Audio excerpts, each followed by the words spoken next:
नमस्ते, आप देख रहे हैं Bhojpuri planet YouTube channel. Bhojpuri industry के पावर स्टार और गायकी के सिरमौर पावर स्टार पवन सिंह अपने फैंस के लिए आए दिन कुछ न कुछ नया सरप्राइज लेकर आते रहते हैं।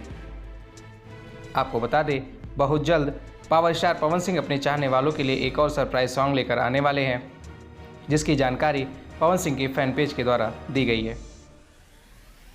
आपको बता दें, इस गाने की रिकॉर्डिंग 1 अगस्त यानी शनिवार को पूरी हो चुकी है और बहुत जल्द ये गाना आप सबके बीच में होगा। लेकिन उससे पहले पावर स्टार पवन सिंह का राम भजन जय श्री राम बहुत जल्द आप सबके बीच में वेब म्यूज़िक के माध्यम से रिलीज होने वाला है।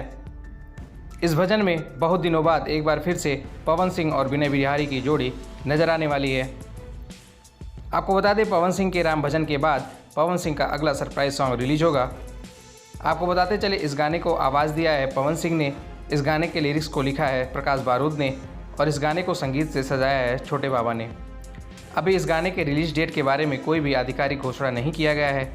वैसे आपको ये जानकारी कैसी लगी, हमें कमेंट बॉक्स में कमेंट करके ज़रूर बताएं। अगर ये वीडियो आप हमारे फेसबुक पेज पे देख रहे हैं तो हमारे फेसबुक पेज को लाइक करें। अगर ये वीडियो आप हमारे यूट्यूब चैनल पे देख रहे हैं तो हमारे यूट्यूब चैनल को सब्सक्राइब करके बेल नोटिफिकेशन ज़रूर दबा लें। धन्यवाद।